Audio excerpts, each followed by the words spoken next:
नमस्कार दोस्तों, स्वागत है आपका हमारे YouTube channel the horror B पर, जहां आपको मिलेंगी ऐसी डरावनी कहानियां जो आपके दिल की धड़कन तेज कर देंगी। ये कहानी एक सरकारी बस ड्राइवर की है जिनका नाम राम सिंह है और उनके साथ उनका एक कंडक्टर भी है जिसका नाम राजू है।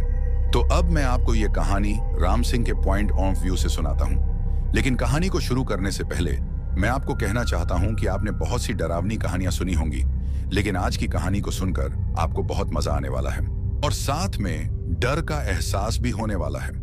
और अगर आप इस चैनल पर पहली बार आए हैं तो चैनल को सब्सक्राइब जरूर करें ताकि आप हमारी इस फैमिली का हिस्सा बन सकें और आने वाली वीडियो आप तक आसानी से पहुंच जाएगी। तो ज्यादा समय न लेते हुए जल्दी से अपनी कहानी को शुरू करते हैं। दोस्तों, मेरा नाम राम सिंह है और मैं एक सरकारी बस ड्राइवर हूं। मुझे बस चलाते हुए लगभग 20 साल से ज्यादा हो गए हैं और इन 20 सालों में मुझे बस चलाने का काफी अच्छा अनुभव हो गया है। मैंने इन 20 सालों में न जाने कितने रूट्स पर बस चलाई है और हर तरह के रास्तों पर बस को संभालते हुए खुद को साबित भी किया है। मेरे साथ एक कंडक्टर भी है जिसका नाम राजू है। राजू एक होशियार और ईमानदार इंसान है। मैं पहले किसी और रूट पर बस चलाता था, लेकिन इस बार मेरा ट्रांसफर उत्तर प्रदेश के एक नए रूट पर हुआ। ये नया रूट कुछ खास था। मुझे अब लखनऊ से होते हुए एक गांव की ओर बस ले जानी थी। उस गांव का नाम कुशनपुर था। ये रास्ता बहुत ही खतरनाक और घने जंगलों से होता हुआ गुजरता था और दिन के वक्त भी उस तरफ जाने वाली सड़क काफी अलग नजर आती थी। मैं अपनी बस को उस रूट पर दिन के वक्त ही चलाता था।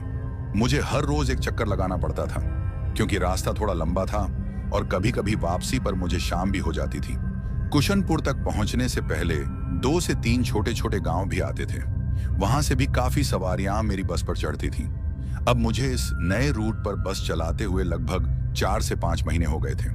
मैं हर रोज उस गांव से शहर और फिर वापसी पे उस शहर से कुशनपुर तक चलता था। सब कुछ अच्छे से चल रहा था। एक दिन मैं और राजू एक होटल में बैठकर चाय पी रहे थे। तभी मेरा कंडक्टर राजू मुझसे कहता है कि उस्ताद, क्या आपने कभी इस रास्ते के बारे में कुछ अजीब सुना है? मैंने कहा नहीं तो। फिर राजू कहता है, उस्ताद मैंने सुना है ये रूट दिन के वक्त तो ठीक है, लेकिन रात में खतरों से खाली नहीं है। कहते हैं कि रात के वक्त यहाँ पे बहुत से लोगों के साथ काफी अजीबोगरीब हादसे हुए हैं और कुछ लोगों का तो आज तक पता नहीं चला कि कहाँ गए हैं। और फिर वो मुझसे कहता है कि उस्ताद, मैंने गाड़ी में बैठी सवारियों से भी काफी बार ऐसा सुना है। तभी मैंने हंसते हुए कहा, क्या यार राजू, तुम भी किन बातों पे विश्वास करते हो? ये भूत प्रेत कुछ नहीं होता, सारे बातें अफवाह हैं और ऐसी बातें तो काफी गांव में मशहूर होती हैं। तुम टेंशन मत करो, ऐसा कुछ नहीं है। और तुम्हें तो पता है हमें भी काफी वक्त हो गया है इस रूट पे चलते, लेकिन आज तक तो कभी कुछ महसूस नहीं हुआ। तभी राजू कहता है, लेकिन उस्ताद रात के वक्त तो नहीं चले ना हम इस रूट पे। तो मैं उससे कहता हूं कि तुम भी किन बातों को पकड़ के बैठे हो, इन बातों का कोई मतलब ही नहीं है। और रही रात की बात तो कभी ना कभी वो भी देख लेंगे। फिर मैंने राजू से कहा, इन बातों को छोड़ो और अपने काम पर ध्यान दो। उसके बाद हम हर रोज की तरह उस रूट पर डेली चलते रहे। दरअसल मैं भूत प्रेत पे विश्वास नहीं करता था, लेकिन मुझे इस बात का पता भी नहीं था कि आने वाले कुछ दिनों में मेरे साथ क्या होने वाला है। अब सब कुछ अच्छे से चल ही रहा था कि फिर वो दिन आ जाता है जिस दिन हमारे साथ वो घटना हुई थी। उस रात को मैं कभी भी नहीं भूल सकता। वो मंजर आज भी मेरी आंखों के सामने एक बुरे सपने की तरह आ जाता है और मेरे रोंगटे आज भी खड़े हो जाते हैं। दरअसल मैं अपनी बस को लेकर रोज की तरह कुशनपुर से शहर की तरफ लाता हूं और फिर कुछ समय के बाद हमारी बस शहर पहुंच जाती है। अब शहर में पहुंचते ही मैं अपने कंडक्टर राजू से कहता हूं, राजू, आज हम बस का काम करवा लेते हैं। इसके इंजन में कुछ प्रॉब्लम आ रही है और काफी दिनों से मैं ये बात नोटिस भी कर रहा था कि बस में कुछ प्रॉब्लम आ रही है, लेकिन मैं हमेशा सोचता था कि किसी दिन इसका काम करवा लूंगा, लेकिन मुझे टाइम ही नहीं मिलता था। लेकिन आज हमारे पास वक्त भी है और हम जल्दी से अपनी बस का काम करवा के वापस भी आ जाएंगे ताकि हम जल्दी से सवारियां लेकर गांव की तरफ निकल जाएं। मेरी बात सुनकर मेरा कंडक्टर भी मान जाता है और कहता है, ठीक है उस्ताद, आज बस का काम करवा लेते हैं। आप लोगों को तो पता ही होगा कि सरकारी बसों की हालत क्या होती है। गाड़ी के पार्ट्स से लेकर पूरी बॉडी तक हर चीज को कभी न कभी रिपेयर की जरूरत पड़ती ही है। उसके बाद मैं और मेरा कंडक्टर बस को लेकर मैकेनिक के पास पहुंच जाते हैं ताकि इंजन की प्रॉब्लम को ठीक करवा सकें और आगे के सफर में कोई भी दिक्कत ना हो। मैकेनिक की वर्कशॉप पर पहुंचते ही हमने देखा कि वहां काफी गाड़ियां पहले से ही लाइन में लगी हुई थीं। लग रहा था कि आज मैकेनिक के पास काम काफी ज्यादा था। राजू ने थोड़ी बेचैनी से कहा, उस्ताद, लगता है आज हमें काफी देर लग जाएगी। मैंने उससे तसल्ली देते हुए कहा, कोई बात नहीं राजू, बस का काम जरूरी है, वरना कल हमें और ज्यादा दिक्कत हो सकती है। फिर हम दोनों ने मैकेनिक से बात की और उन्हें बस के इंजन की प्रॉब्लम बताई। फिर उसने हमें वेट करने को कहा और हम दोनों वहां बैठकर अपनी बस के रिपेयर होने का इंतजार करने लगे। कुछ समय के बाद मैकेनिक अपना काम शुरू कर चुका था, लेकिन जैसे जैसे समय बीतता गया हम दोनों को लगने लगा कि आज कुछ ज्यादा ही देर लगने वाली है। राजू ने बेचैन होकर कहा, उस्ताद, लगता है आज की रात यहीं गुजारनी पड़ेगी। मैंने उसे तसल्ली देते हुए कहा, राजू, थोड़ा और इंतजार कर लेते हैं, मैकेनिक अपना काम कर रहा है, बस थोड़ा और वक्त लगेगा। लगभग 2 घंटे बाद मैकेनिक ने हमें इशारा किया कि बस का काम हो गया है। हम दोनों ने राहत की सांस ली और फिर हम अपनी बस को लेकर वापस उसी जगह पहुंचे जहां से हमें सवारियां लेकर उस गांव के लिए निकलना था। लेकिन वहां पहुंचकर मैंने देखा कि वहां मुझे उस गांव की तरफ जाने वाली एक भी सवारी नजर नहीं आ रही थी। मुझे और राजू को थोड़ा अजीब लगा। फिर मैंने अपने कंडक्टर से कहा, यार राजू, आज तो कोई भी सवारी नजर नहीं आ रही और अभी तो शाम भी नहीं हुई है। राजू ने इधर उधर देखा और फिर कहा, उस्ताद, लगता है हमको आज कुछ ज्यादा ही देर हो गई। शायद वो सवारियां किसी और गाड़ी में चली गई होंगी। फिर मैंने सोचा कि राजू ठीक कह रहा है, हो सकता है कि वो किसी और ही गाड़ी में चली गई हों, क्योंकि उन लोगों को क्या पता था कि हम बस का काम करवाने गए हैं और वो हमारा इंतजार आखिर क्यों करते। मैंने इस बात को नजरअंदाज करते हुए बस स्टार्ट की और कुशनपुर के लिए निकलने की तैयारी करने लगा। लेकिन जैसे ही मैंने बस स्टार्ट की और थोड़ा आगे बढ़ा, तभी राजू मुझसे कहने लगा, उस्ताद, आज हम एक काम करते हैं, हम दोनों यहीं रुक जाते हैं और किसी होटल में जाकर आराम करते हैं। वैसे भी हमें अब काफी देर हो गई है और रात को उस रास्ते पर जाना थोड़ा रिस्की हो सकता है। काश मैंने उस दिन अपने कंडक्टर की वो बात मान ली होती तो शायद वो हादसा हमारे साथ कभी ना होता। फिर मैंने अपने कंडक्टर से कहा, राजू, हम आज रुक नहीं सकते, हमारा जाना जरूरी है, ये सरकारी बस है, हमें इस बस को अपनी मंजिल तक पहुंचाना है, हम इस बस को ऐसे ही कहीं भी छोड़ नहीं सकते। जो भी हो, हमें आज ये रूट पूरा करना ही पड़ेगा। फिर मैंने कहा, तुम टेंशन मत लो, वैसे भी हम यहां से तो रोज ही चलते हैं, तो तुम्हें डरने की कोई जरूरत नहीं है। मेरी बात सुनकर मेरा कंडक्टर राजू भी मान जाता है और कहता है, ठीक है उस्ताद, तुम कहते हो तो सब अच्छा ही होगा। उसके बाद हम दोनों अपनी बस में बैठ जाते हैं और फिर मैं अपनी बस को लेकर शहर से कुशनपुर की ओर निकल जाता हूँ। बस में सिर्फ हम दोनों ही थे, क्योंकि उस तरफ जाने वाली सवारियां हमें एक भी नहीं मिली थीं। अभी रात होने में कुछ ही वक्त बाकी था। दोस्तों, मैं आपको बताता चलूं कि जिस वक्त की मैं आपको बात सुना रहा हूं, वो वक्त सर्दियों का था। ये बात जनवरी के महीने की है और उस समय सर्दी काफी ज्यादा थी। अब मैं और मेरा कंडक्टर अपनी मंजिल की ओर निकल जाते हैं। हम लगभग दिन के 5 बजे के करीब वहां से निकल जाते हैं और फिर मेरा कंडक्टर मेरे साथ मेरे केबिन में बैठ जाता है। फिर हम रास्ते में थोड़ी बहुत बातें करते हैं। अब जैसे ही हम गांव की ओर बढ़ रहे थे, मैंने देखा कि सड़क के किनारे 2 आदमी खड़े हैं जो हमसे लिफ्ट मांग रहे थे। मैंने राजू से पूछा, राजू, ये लोग इस वक्त कहां जा रहे होंगे? ये हमसे लिफ्ट मांग रहे हैं, क्या बोलते हो, बस रोक कर इन्हें लिफ्ट दे दी जाए या नहीं? राजू ने थोड़ी देर सोचा और कहा, उस्ताद, अभी तो रात भी नहीं हुई है, तो कोई बात नहीं, चढ़ा लेते हैं, कम से कम हम दोनों के अलावा ये भी होंगे बस में। उसकी बात सुनकर मैंने मुस्कुराते हुए कहा, क्या यार राजू, तुम अभी भी रात को लेकर डरे हुए हो, कुछ नहीं होगा। लेकिन तभी राजू ने बेचैन होकर कहा, उस्ताद, आज मुझे कुछ अजीब लग रहा है और ऐसा एहसास मैंने पहले कभी नहीं किया। फिर मैंने उसे हिम्मत देते हुए कहा, तुम चिंता मत करो, कुछ नहीं होगा, सब ठीक होगा, तुम देखना।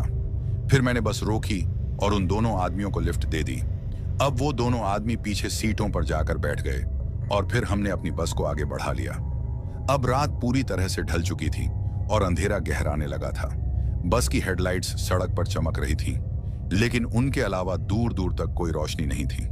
चारों तरफ घना जंगल था, जो अब और भी डरावना लगने लगा था। हमारी बस उस सुनसान सड़क पर आगे बढ़ रही थी और रात की सर्द हवा के साथ साथ एक अजीब सा सन्नाटा भी माहौल पर छा गया था। न सड़क पर कोई गाड़ी, न कोई पैदल चलने वाला और न ही किसी जानवर की कोई आवाज। सब कुछ जैसे थम सा गया था। रास्ता जैसे जैसे आगे बढ़ता जा रहा था, अंधेरा और भी गहरा होता जा रहा था। चारों तरफ सिर्फ हमारी बस की हेडलाइट्स की रोशनी थी, जो सड़क को थोड़ा बहुत दिखा रही थी। सड़क के दोनों ओर घना जंगल खामोशी से खड़ा था, जैसे वो भी हमारी हर हरकत को देख रहा हो। अब कुछ देर बस चलाने के बाद मैंने देखा कि सड़क के किनारे 3 लोग खड़े हैं। एक आदमी, एक औरत और उनके साथ एक छोटी सी लड़की, जिसकी उम्र लगभग 5 से 7 साल के बीच होगी। वो तीनों हमारी तरफ इशारा कर रहे थे, जैसे हमसे लिफ्ट मांग रहे हों। उनकी हालत देखकर ऐसा लग रहा था कि उन्हें मदद की जरूरत है। मैंने बस की रफ्तार धीमी की और राजू से पूछा, राजू, सामने ये लोग हमसे लिफ्ट मांग रहे हैं, क्या कहते हो, इन्हें लिफ्ट दे दी जाए या नहीं? राजू ने उन लोगों की तरफ गौर से देखा, फिर थोड़ा हैरानी से कहा, बड़ी अजीब बात है उस्ताद, इतनी रात को ये लोग इस जंगल के बीचों बीच सड़क पर क्या कर रहे होंगे? मैंने भी उनकी हालत पर गौर किया। उस औरत ने घूंघट डाल रखा था और वो आदमी अपनी जगह एकदम सीधा खड़ा था। उनके साथ वो छोटी सी बच्ची अपनी मां का हाथ पकड़े खड़ी थी। उसकी मासूम आंखें हमारी बस की तरफ टकटकी लगाए हुए थीं। राजू ने उस बच्ची की तरफ देखते हुए कहा, उस्ताद, इनके साथ ये छोटी सी बच्ची भी है, शायद इन्हें सच में मदद की जरूरत होगी। उसकी बात में एक नरमी थी और उस मासूम बच्ची की तरफ देखकर मुझे भी उस पर तरस आने लगा। मैंने राजू की ओर देखा और कहा, ठीक है राजू, शायद हमें इन्हें लिफ्ट दे देनी चाहिए। उसके बाद मैंने अपनी बस को रोक लिया। अब वो तीनों हमारी बस की तरफ आने लगते हैं। जैसे ही वो हमारी बस के दरवाजे के पास पहुंचे, तभी मेरा कंडक्टर राजू उनसे कहता है कि आप लोगों को कहां जाना है। उनमें से वो आदमी राजू से कहता है कि हमें आगे जो गांव है वहां तक जाना है, हमारी गाड़ी खराब हो गई है और हम यहां फंस गए हैं। राजू ने उनकी हालत को देखते हुए कहा, ठीक है, आप लोग चढ़ जाइए, लेकिन इतनी रात में इस सुनसान जगह पर कैसे फंसे? आदमी ने एक गहरी सांस ली और बस में चढ़ते हुए बोला, हमने भी सोचा नहीं था कि यहाँ इतनी मुश्किल हो जाएगी। बच्ची को ठंड लग रही है, इसलिए जल्दी घर पहुंचना जरूरी है। औरत ने अब भी अपना घूंघट नहीं हटाया था और बच्ची अपनी मां का हाथ कसकर पकड़े हुए थी। फिर राजू ने उन्हें बस में बैठने का इशारा किया। अब वो तीनों धीरे से बस की पिछली सीटों पर जाकर बैठ जाते हैं। फिर राजू बस का दरवाजा बंद करता है और मेरे साथ कैबिन में बैठ जाता है। उसके बाद मैं फिर से बस चलाना शुरू कर देता हूं। अब हम फिर से उस अंधेरी सड़क पर आगे बढ़ने लगे, लेकिन बस के अंदर का माहौल अब पहले से ज्यादा भारी लगने लगा था। उनके गाड़ी में चढ़ने के बाद बस में काफी ज्यादा ठंड हो गई थी। बस के अंदर का माहौल अब कुछ अलग सा लग रहा था। ऐसा लग रहा था जैसे पूरी गाड़ी को किसी ने बर्फ की चादर से ढक दिया हो। राजू ने भी अपनी जैकेट के बटन कसकर बंद कर लिए और मुझे भी अब काफी ज्यादा ठंड लग रही थी। बस के शीशों पर ठंड की धुंध जमा होने लगी थी, जिससे बाहर का नजारा भी धुंधला हो गया। हर सांस के साथ ठंडी हवा का एहसास और भी गहरा होता जा रहा था। गाड़ी के अंदर की ये अजीब सी ठंड हमें बेचैन करने लगी थी। राजू ने मेरी तरफ देखते हुए कहा, उस्ताद, ये ठंड कुछ ज्यादा ही हो गई है। मैंने उसकी तरफ देखा और धीरे से कहा, हाँ यार राजू, ठंड तो कुछ ज्यादा ही हो गई है। अब जैसे जैसे हम आगे की ओर बढ़ रहे थे, ठंड का माहौल उतना ही ज्यादा होता जा रहा था। मुझे बस चलाने में अब काफी दिक्कत हो रही थी। मेरे हाथ सुन्न हो रहे थे। ऐसा लग रहा था मैं ज्यादा देर बस नहीं चला पाऊंगा। मुझे भी ऐसा एहसास आज तक नहीं हुआ था जैसा एहसास आज हो रहा था। अब हमारी बस जंगल के बीचों बीच उस सुनसान सड़क पर चल रही थी। कुशनपुर का रास्ता अभी भी 2 घंटे दूर था। आसपास किसी भी तरह की आवाज नहीं थी। सिर्फ हमारी गाड़ी के इंजन की गड़गड़ाहट और टायरों की हल्की आवाज सुनाई दे रही थी, जो उस गहरी रात के सन्नाटे को तोड़ने की कोशिश कर रही थी। रास्ते के दोनों ओर सिर्फ घना जंगल और पेड़ों के साए दिखाई दे रहे थे, मानो वो भी हमारी गाड़ी के साथ चलते हुए हमें देख रहे हों। अब जैसे ही हम कुछ आगे बढ़े, अचानक से बस के अंदर की लाइटें टिमटिमाने लगीं। मैंने और राजू ने एक दूसरे की तरफ देखा और हमें समझ में नहीं आ रहा था कि ये क्या हो रहा है। तभी अचानक बस को जोर जोर से झटके लगने लगे। ऐसा लग रहा था जैसे कोई बस को पीछे से धक्का दे रहा हो। अभी मैं कुछ समझ पाता, उससे पहले ही हमारी बस सड़क के बीचों बीच रुक गई। फिर हमारी बस की हेडलाइट्स भी ऑफ हो गईं, जिसकी वजह से अब हमें बस के सामने की तरफ कुछ भी दिखाई नहीं दे रहा था। बस में अब अंधेरा इतना ज्यादा हो गया था कि मैं और मेरा कंडक्टर राजू एक दूसरे को देख भी नहीं पा रहे थे। उसके बाद राजू ने अपनी जेब से मोबाइल निकाला और उसकी फ्लैशलाइट ऑन करके मेरी तरफ किया। अब राजू ने डर के मारे मेरी तरफ देखा और बोला, उस्ताद, ये सब क्या हो रहा है? ऐसा तो पहले कभी नहीं हुआ। मैंने भी घबराहट में उसे देखा, लेकिन खुद को संभालते हुए कहा, शायद बस में कोई तकनीकी खराबी आ गई है जिसकी वजह से ये सब हुआ है। लेकिन हैरानी की बात तो ये है राजू कि आज ही तो हमने बस के इंजन का काम कराया था और अच्छे से बस की सर्विस भी करवाई थी। फिर ये सब कैसे हो गया, कुछ समझ नहीं आ रहा है। लेकिन तुम चिंता मत करो, मैं देखता हूं कि आखिर बस में क्या समस्या हुई है। ऐसा कहकर मैं अपनी सीट के पीछे से एक बैग निकालता हूं जो मेरा होता है, और उसमें एक टॉर्च होती है जिसे मैं हमेशा साथ रखता हूं ताकि कभी उसकी जरूरत पड़े तो काम आ जाए, और शायद आज मुझे उसकी जरूरत है। फिर मैं उस टॉर्च की लाइट ऑन करता हूं और अपनी बस से बाहर जाने की कोशिश करता हूं। अब मैं जैसे ही बस के बाहर जाने की कोशिश करता हूं, तभी मेरा कंडक्टर राजू मुझसे कहता है, उस्ताद, बाहर मत जाओ। तो मैं उससे कहता हूं, क्यों राजू, तुम ऐसा क्यों बोल रहे हो? तो वो मुझसे कहता है, उस्ताद, इस सुनसान सड़क पर बाहर निकलना खतरे से खाली नहीं है। जो भी आज तक मैंने इस रास्ते के बारे में सुना है, उसमें सारे हादसे रात के वक्त ही हुए हैं। इसलिए उस्ताद, मैं आपको मना कर रहा हूं। उसकी बात सुनकर मैं उससे कहता हूं, राजू यार, तुम फिर से वही बातें पकड़ कर बैठे हो। कुछ नहीं होगा, और अगर मैं बाहर नहीं गया तो हमें पूरी रात इस सड़क पर बितानी पड़ेगी, और तुम्हें तो पता है कि इस सड़क पर रात बिताना कोई आसान बात नहीं है। ठंड इतनी है कि कुछ ही मिनटों में हमारे जिस्म का खून जम जाएगा और शायद हमें जान से भी हाथ धोना पड़े। फिर मैं राजू से कहता हूं, तुम भी मेरे साथ बाहर चलो, हम दोनों देखते हैं कि आखिर बस में क्या खराबी आ गई है। मेरी बात सुनकर राजू भी मेरे साथ बस के बाहर आ जाता है। बस के बाहर आते ही मैंने देखा कि चारों ओर एक अजीब सा सन्नाटा पसरा हुआ है, लेकिन मैंने किसी चीज पर ज्यादा ध्यान नहीं दिया और इंजन का मुआयना करने का सोचा। फिर मैंने इंजन का बोनट खोला और अपनी टॉर्च की रोशनी में उसकी जांच करने लगा, लेकिन मुझे कुछ खास समस्या नजर नहीं आई। फिर मैंने टायरों की ओर देखा तो मुझे कुछ भी गड़बड़ नहीं लगी, लेकिन फिर भी वो झटके और बस का यूं बीच सड़क में रुक जाना मुझे अजीब लगा। मैं इस सोच में डूबा था कि आखिर ये सब हुआ कैसे। अभी मैं ये सोच ही रहा था कि तभी मुझे पीछे से किसी आदमी की आवाज आती है, और वो आदमी मुझसे कहता है, उस्ताद जी, क्या हो गया है? आपने बीच सड़क में बस को क्यों रोक दिया है? दोस्तों, मैं आपको बताता चलूं कि ये आदमी वही था जो अपने साथी के साथ हमारी बस में शहर के थोड़े आगे से बैठा था, और वो बस के बाहर आकर हमसे पूछ रहा था कि क्या हुआ है, आपने बस को क्यों रोका है? पहले तो मैं और मेरा कंडक्टर उसकी आवाज सुनकर अचानक से चौंक गए, लेकिन फिर मैं उससे कहता हूं, भाई साहब, बस में कुछ खराबी आ गई है जिसकी वजह से बस रुक गई है। हम लोग देख रहे हैं कि आखिर क्या समस्या हुई है। मेरी बात सुनकर वो आदमी मुझसे कहता है, क्या मैं आपकी कुछ मदद कर सकता हूं? तो मैं उससे कहता हूं, आप क्या मदद करेंगे हमारी? शायद बस में कोई तकनीकी खराबी आ गई है, लेकिन हमें समझ नहीं आ रही कि आखिर हुआ क्या है।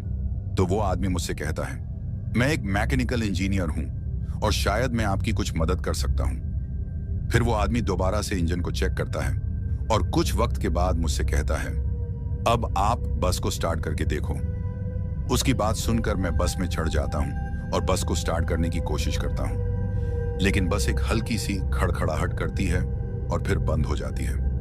उसके बाद मैं फिर से एक बार बस को स्टार्ट करने की कोशिश करता हूं, लेकिन इस बार बस स्टार्ट हो जाती है और बस की हेडलाइट्स भी ऑन हो जाती हैं। बस स्टार्ट हो जाने के बाद मैं काफी खुश हो जाता हूं और उस आदमी का शुक्रिया करता हूं। उसके बाद मेरा कंडक्टर राजू और वो आदमी बस में चढ़ जाते हैं, लेकिन इस बार वो आदमी हमारे साथ केबिन में बैठ जाता है। फिर हम बस को आगे बढ़ा लेते हैं। अब मैं उस आदमी से कहता हूं, अगर आज आप ना होते तो शायद हमको आज की रात यहीं गुजारनी पड़ती। तो वो हमसे मजाक में कहता है, शायद आपके साथ साथ हमको भी रात यहीं गुजारनी पड़ती। फिर मैं उस आदमी से कहता हूं, आप कहां तक जा रहे हो?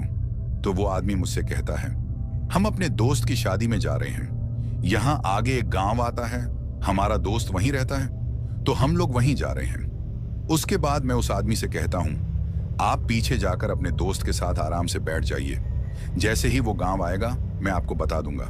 मेरी बात सुनकर वो आदमी मुझसे कहता है, मेरा साथी तो पीछे सीट पर आराम कर रहा है और मैं भी उसके साथ बैठकर आराम ही कर रहा था, लेकिन बस को अचानक से रुकता देख मेरी नींद टूट गई और फिर मैं जाग गया। वैसे भी मैं काफी देर से आराम करके थक गया हूं, तो सोचा क्यों ना आप लोगों के साथ आगे केबिन में बैठकर बातें कर ली जाएं। फिर वो आदमी हमारे साथ हमारे केबिन में ही रहा और हम तीनों बातें करने लगे। जिस गांव में उस आदमी को जाना था वो गांव अभी भी 7 से 8 किलोमीटर की दूरी पर था। हमें लग रहा था कि सब कुछ नॉर्मल हो गया है, लेकिन शायद हमें इस बात का पता ही नहीं था कि आगे चलकर हमारे साथ जो होने वाला है उसकी शायद हमने कभी कल्पना भी नहीं की थी। अभी हम कैबिन में बातें कर ही रहे थे कि अचानक मेरा कंडक्टर राजू मुझसे कहता है कि उस्ताद, मैं पीछे की सवारियों की टिकट काट कर आता हूं और उनसे पूछता हूं कि उन लोगों को कहां तक जाना है। दोस्तों, आपको बताता चलूं कि मेरा कंडक्टर उन 3 सवारियों की बात कर रहा है जिनको हमने थोड़ी देर पहले अपनी बस में लिफ्ट दी थी, जिनमें एक आदमी, एक वो घूंघट वाली औरत थी और साथ में उनकी वो छोटी सी लड़की जो बस के आखिरी सीटों पर जाकर बैठे थे। उसके बाद मेरा कंडक्टर राजू कैबिन से उठकर पीछे की ओर जाने की कोशिश करता है, लेकिन जैसे ही राजू कैबिन के दरवाजे से बाहर अपना कदम रखता है वो उसी जगह रुक जाता है और डर के मारे कांप जाता है। उसके बाद वो अपने आप को कैबिन की ओर धकेलता है। उसको ऐसा करते हुए मैं देख लेता हूं। तभी मैं अपने कंडक्टर से पूछता हूं, राजू, तुम वापस क्यों आ गए? लेकिन उसने मेरी बात का कोई भी जवाब नहीं दिया, बस डर के मारे कांप रहा होता है। उसके मुंह से शब्द ही नहीं निकल रहे थे। ऐसा लग रहा था जैसे वो कुछ बोलने की कोशिश तो कर रहा है लेकिन बोल नहीं पा रहा। उसको ऐसे देखकर मैं भी परेशान हो जाता हूं। मेरे बार बार पूछने पर भी वो एक मूर्ति की तरह खड़ा होकर बस के पीछे की तरफ ही देख रहा था। अब मेरे साथ वाला आदमी भी मेरे कंडक्टर से पूछता है, भाई साहब, आपको क्या हो गया है? आप कुछ बोल क्यों नहीं रहे? उसकी बात सुनकर मेरा कंडक्टर राजू अपनी उंगली से बस के पीछे की तरफ इशारा करता है। उसके इशारा करते ही वो आदमी भी अब खड़ा हो जाता है और फिर वो भी केबिन से पीछे की ओर जाने की कोशिश करता है। अब जैसे ही वो पीछे की ओर जाने की कोशिश करता है उसका भी वही हाल हो जाता है जो मेरे कंडक्टर राजू का हुआ था। मतलब कि वो भी डर के मारे कांप जाता है और एकदम से केबिन में भागकर मेरी सीट को कसकर पकड़ लेता है। उसको ऐसा करते देख मैं उससे पूछता हूं, भाई साहब, आखिर ऐसा क्या देख लिया है आप दोनों ने जो आप दोनों ही डर के मारे कांप रहे हो? लेकिन मेरे बार बार पूछने पर भी उस आदमी ने कोई जवाब नहीं दिया। उन दोनों की ऐसी हालत देखकर मैं भी थोड़ा सा घबरा जाता हूं और सोचता हूं कि आखिर ऐसा इन्होंने क्या देख लिया है जो इन दोनों की ऐसी हालत हो गई है। अब मैं उन दोनों से कहता हूं कि आप लोग मेरे बार बार पूछने पर भी कुछ नहीं बोल रहे हो ना, तो कोई बात नहीं, मैं खुद ही बस को साइड में रोक कर देखता हूं कि आखिर ऐसा क्या है पीछे जिसे देखकर आप लोगों की ये हालत हो गई है। अभी मैंने ऐसा बोला ही था कि राजू थोड़ी हिम्मत करके मुझसे कहता है कि उस्ताद, ऐसी गलती भूलकर भी मत करना। अगर आपने बस को रोक दिया तो शायद हम तीनों इसी वक्त मारे जाएंगे। हो सकता है कि बस चलते रहने से भी हम बच न सकें, लेकिन कुछ मिनट तक हमारी जिंदगी बच जाएगी। फिर मैं राजू से कहता हूं कि आखिर बताओगे भी कि हुआ क्या है? तो राजू डर के मारे हकलाते हुए मुझसे कहता है कि उस्ताद, पीछे जो 3 आदमी हैं वो इंसान नहीं है। उसकी ये बात सुनकर मैं राजू से कहता हूं कि तुम पागल हो गए हो, इंसान नहीं तो कौन है वो? मेरे ऐसा पूछते ही मेरी सीट को कसकर जिस आदमी ने पकड़ा हुआ था, जो हमारे साथ केबिन में बैठा हुआ था, वो आदमी भी डरते हुए मुझसे कहता है कि भाई साहब, आपका कंडक्टर ठीक बोल रहा है, वो तीनों इंसान नहीं हैं, बल्कि कोई प्रेत हैं। उसकी ये बात सुनकर अब मैं भी बहुत ज्यादा डर गया था और मेरे दिल की धड़कन तेज हो गई थी। फिर मेरे कंडक्टर राजू ने मुझसे कहा, उस्ताद, जैसे ही मैं पीछे की ओर टिकट काटने के लिए जा ही रहा था, मैंने देखा कि उन तीनों सवारियों का रूप बदल चुका था और वो तीनों ही इतने भयानक लग रहे थे कि उन्हें देखकर मेरी रूह कांप उठी और मैं थर थर कांपने लग गया। वो आदमी जो पहले एक सामान्य सा इंसान लग रहा था, अब एक भूतिया आकृति में बदल चुका था। उसका पूरा शरीर जलकर काला हो चुका था। ऐसा लग रहा था जैसे वो किसी आग में झुलस कर निकला हो। उसकी आंखें पूरी तरह से सफेद हो गई थीं, जैसे उसमें कोई अजीब सी आत्मा समा गई हो। और जो औरत उस आदमी के साथ हमारी बस में चढ़ी थी, उस औरत ने अब अपना घूंघट उठा लिया था। उसके लंबे डरावने बाल हवा में लहराते हुए खौफनाक माहौल बना रहे थे। वो औरत उस आदमी से भी ज्यादा भयानक नजर आ रही थी। उस्ताद, उसकी तो आंखें ही नहीं थीं। आंखों की जगह खाली गड्ढे नजर आ रहे थे और उसका चेहरा पूरी तरह से कटा फटा और विकृत दिखाई दे रहा था। उसके हाथों के नाखून बेहद लंबे और तीखे थे। उसकी बड़ी बड़ी दांतों की धार जो होंठों से बाहर झांक रही थी, उन पर खून भी लगा हुआ था। उस्ताद, इतना ही नहीं, और भी सुनिए। वो जो छोटी सी मासूम दिखने वाली बच्ची थी ना, जिसे देखकर हम दोनों का दिल पिघल गया था, वो भी अब एक छोटे से प्रेत के रूप में बदल चुकी है। वो तीनों मिलकर एक आदमी को नोच नोच कर खा रहे हैं। उस्ताद, ये वही आदमी है जो इन भाई साहब के साथ हमारी बस में चढ़ा था। उस आदमी का सीना पूरी तरह से फट चुका था और उसके शरीर के अंगों को वो औरत, जो अब एक चुड़ैल बन चुकी थी, और वो आदमी दोनों मिलकर खा रहे थे। वो छोटी सी लड़की, जो अब एक छोटे से प्रेत में बदल चुकी थी, उस आदमी का गला फाड़कर उसका खून पी रही थी। उस्ताद, ऐसा डरावना नजारा देखकर किसी की भी रूह कांप जाएगी।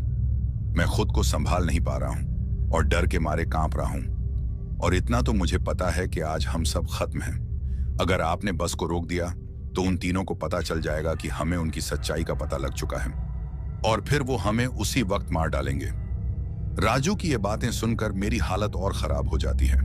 मेरे दिल की धड़कन तेज हो जाती है और मैं डर के मारे कांपने लगता हूं। इतनी ठंड में भी मेरे माथे पर पसीना आ जाता है। मुझे समझ नहीं आ रहा था कि हम आखिर बचें तो कैसे।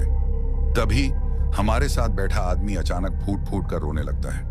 राजू उससे पूछता है, भाई साहब, आपको अचानक क्या हो गया? वो आदमी कहता है, जिसे उन तीनों प्रेतों ने मार डाला वो मेरा करीबी दोस्त था और मैं उसे बचा भी नहीं पाया। अब हमारी बारी भी आने वाली है। उसकी बात सुनकर मैं उसे थोड़ी हिम्मत देते हुए बोलता हूं, अभी रोने का वक्त नहीं है। हमें अपनी जान बचाने के लिए कुछ तो करना पड़ेगा। अभी वो प्रेत उस आदमी को खाने में व्यस्त है। हमें जो भी करना होगा अभी करना होगा। फिर मैं सोचने लगता हूं कि आखिर क्या किया जाए, लेकिन डर के मारे हमारा दिमाग काम ही नहीं कर रहा था। तभी अचानक से बस के पीछे से हमें एक चीख सुनाई दी और उस चीख को सुनकर हम सब अब और भी ज्यादा घबरा जाते हैं। लेकिन हमने उस चीख को नजरअंदाज किया क्योंकि हमें पता था कि ये उन प्रेतों का ही कोई जाल होगा जिसमें वो हमें फंसाना चाहते हैं। हमें इस बात का पता था कि वो चाहते हैं कि हम उस चीख को सुनकर पीछे की तरफ जाएं और वो हमें आराम से मारकर खा जाएं। अब बस में ज्यादा देर तक रहना खतरे से खाली नहीं था। ऐसा लग रहा था कि हम तीनों अपनी मौत का इंतजार कर रहे हैं। अब कुछ देर बाद एक छोटी लड़की के रोने की आवाज आती है और ये आवाज भी बस के पीछे वाली साइड से ही आ रही थी। उस रोने वाली आवाज को सुनकर हमारी बस में डर का माहौल अब और भी ज्यादा हो गया था। हम तीनों केबिन में कांप रहे थे। अब मेरा कंडक्टर राजू और वो आदमी एक दूसरे को पकड़कर मेरी ड्राइविंग सीट के पास बैठे थे। मेरी हालत भी खराब हो चुकी थी। ऐसा लग रहा था कि मुझे अभी हार्ट अटैक आ जाएगा। अब हम सभी भगवान को याद कर रहे थे और कह रहे थे, हे भगवान, हमारी जान बचा लो। आज हमें इस मुसीबत से बचा लो। कुछ भी करो भगवान, लेकिन हमारी रक्षा करो। ऐसा कहकर मैंने बस को चलाना जारी रखा। थोड़ी देर बाद मुझे सड़क के किनारे कुछ जलता हुआ दिखाई दिया। दूर से वो आग की तरह लग रहा था। मैंने सोचा कि ये हमारी आखिरी उम्मीद हो सकती है। मैंने अपने कंडक्टर राजू को और उस आदमी को भी उस आग के बारे में बताया और उन दोनों को भी अपनी जिंदगी के बचने की थोड़ी उम्मीद लगने लगी। अब मैं अपनी बस को उस जगह तक जल्दी पहुंचाना चाहता था ताकि हमें कोई मदद मिल सके। अब हमने बस को थोड़ा तेजी से उस दिशा में बढ़ाना शुरू कर दिया, लेकिन मन में डर अब भी बरकरार था कि ये भी कोई छलावा न हो। अब हम जैसे ही उस आग की तरफ जाने की कोशिश करते हैं कि तभी हमें अपनी बस के पीछे से किसी के चलने की आवाज आती है। ऐसा लग रहा था कि वो तीनों प्रेत अब हमारे केबिन की तरफ आ रहे हैं। अब जैसे ही हमें उनके कदमों की आवाजें सुनाई देने लगती हैं, हमारे दिल की धड़कनें काफी ज्यादा तेज हो जाती हैं। हमें ऐसा लग रहा था कि हमारा दिल अभी बाहर निकल आएगा। लेकिन मैंने हिम्मत करके उन दोनों से कहा कि हम लोग अब आग के करीब पहुंचने वाले हैं। तुम लोगों को थोड़ा हिम्मत से काम लेना होगा। अगर जिंदगी चाहते हो तो हिम्मत रखनी पड़ेगी। फिर मैं उन दोनों से कहता हूं, ध्यान से मेरी बात को सुनो। मैं अपनी बस की खिड़की को खोल कर रखता हूं। जैसे ही हम आग के पास पहुंचेंगे, मैं खिड़की से बाहर कूद जाऊंगा। तुम लोग भी मेरे पीछे कूद जाना और कूदने के बाद जितनी जल्दी हो सके उस आग के पास पहुंच जाना। ध्यान रहे, जितनी जल्दी हो सके उतना जल्दी आग के पास पहुंचने की कोशिश करना। अगर हम में से कोई भी आग के पास नहीं पहुंच पाया तो फिर याद रखना कि जो हाल हमारी बस में उस आदमी का हुआ है वही हाल हमारा होगा, और फिर हमें उन प्रेतों से कोई भी बचा नहीं सकता। फिर मैं उनसे कहता हूं कि मुझे ये भी पता है कि बस से कूदने के बाद हमें काफी ज्यादा चोट भी लग सकती है, लेकिन अपनी जिंदगी के लिए इतना जोखिम तो हम ले ही सकते हैं। मेरी बात को सुनकर वो दोनों मान जाते हैं। अब मैं अपनी बस की खिड़की खोल लेता हूं, लेकिन कूदने से पहले अपनी बस की गति को थोड़ा धीमा कर लेता हूं। ज्यादा धीमा भी नहीं कर सकता था क्योंकि फिर उन प्रेतों को हम पर शक हो जाता। अब जैसे ही मैं उस आग के थोड़ा नजदीक पहुंचता हूं, मैं बस से कूद जाता हूं। कूदने के बाद मैं सड़क पर थोड़ा सा आगे की ओर घिसटता हुआ जाता हूं, जिसकी वजह से मुझे बाजू में थोड़ी चोट लग जाती है, लेकिन मैं खुद को संभालते हुए उस आग की तरफ भाग जाता हूं। मेरे कूदने के बाद मेरे कंडक्टर राजू और उस आदमी ने भी बस से छलांग लगा दी और उन दोनों को भी थोड़ी बहुत चोट आ जाती है। फिर मैं उन दोनों को काफी जोर से आवाज देकर कहता हूं कि जितनी जल्दी हो सके खुद को संभाल कर भागो और मेरी तरफ आ जाओ। फिर वो दोनों ही काफी तेजी से मेरे पास पहुंच जाते हैं और अब हम तीनों ही सड़क के किनारे की ओर चले जाते हैं जहां वो आग जली हुई थी।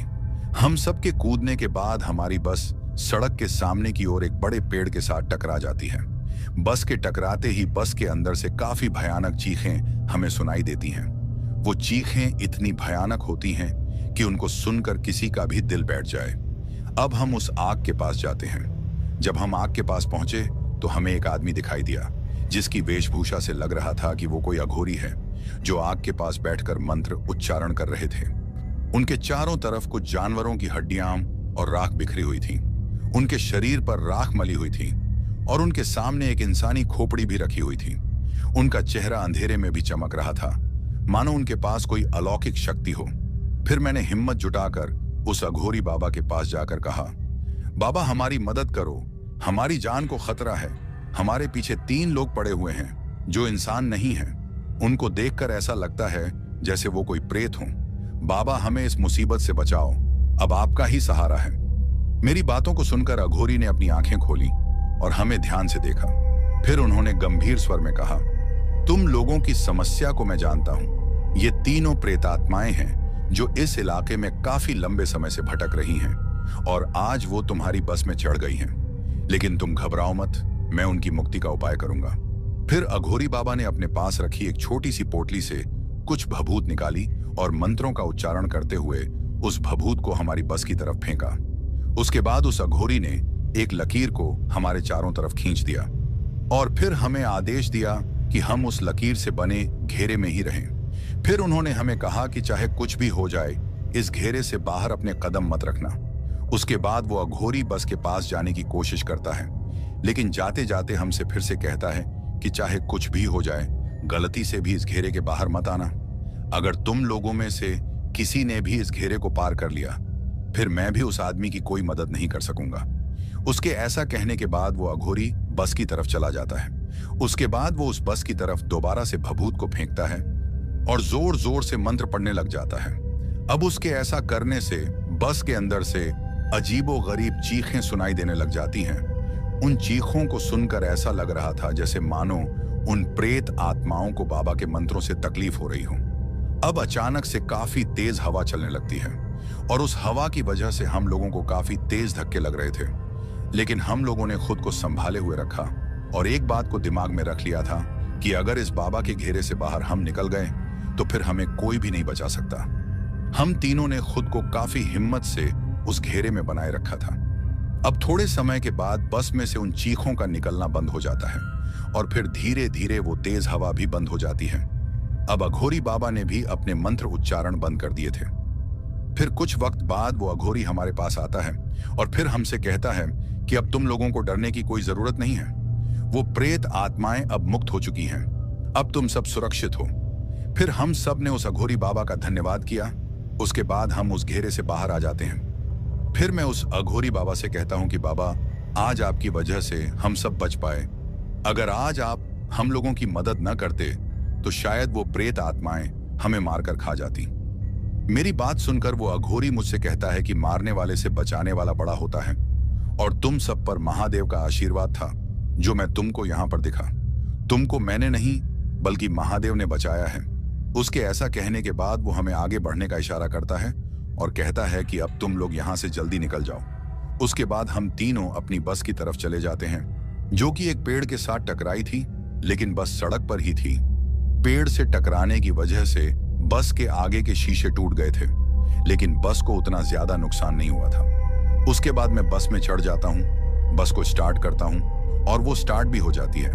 हालांकि मुझे लगा नहीं था कि हमारी बस स्टार्ट हो जाएगी, लेकिन अच्छी बात यह थी कि बस स्टार्ट हो जाती है। फिर मैं अपनी बस में बैक गियर लगा के बस को पीछे की ओर करता हूँ। उसके बाद मेरा कंडक्टर राजू और वो आदमी भी बस में चढ़ जाते हैं। फिर हम तीनों वहां से निकल जाते हैं। लेकिन निकलने से पहले मैं उस जगह की तरफ देखता हूं जहां उस अघोरी ने आग जलाई थी।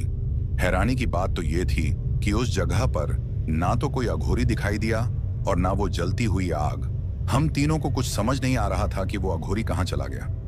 लेकिन जो भी हो, आज अगर हम लोग जिंदा हैं तो ये सब उस अघोरी की वजह से है। उसके बाद हम अपनी बस को काफी तेजी से वहां से निकाल कर ले जाते हैं और दोबारा कसम खाते हैं कि चाहे कुछ भी हो जाए उस रास्ते पर कभी भी रात में बस नहीं चलाऊंगा। और फिर कुछ महीनों बाद मैंने अपना ट्रांसफर उस जगह से दूसरी जगह करवा लिया था, लेकिन आज भी उस रात को याद करके मेरी रूह कांप जाती है। तो दोस्तों, कैसी लगी हमारी ये कहानी? अगर आपको ऐसी और भी कहानियां सुननी हैं तो हमारे चैनल को सब्सक्राइब करना बिल्कुल मत भूलिएगा। अब चलते हैं उन दोस्तों की ओर जिन्होंने हमारी पिछली कहानी पर कमेंट करके हमें अपना प्यार और समर्थन दिया। तो चलिए सबसे पहले उनका नाम लेते हैं। पहले हैं जसवीर जम्मू कश्मीर से, सिंह राजपूत उदयपुर राजस्थान से, सचिन हरियाणा से, सुमित जम्मू से और सुहास कर्नाटक से। आप सभी का दिल से धन्यवाद। आपकी प्रतिक्रिया हमें और भी बेहतरीन कहानियां लाने के लिए प्रेरित करती है।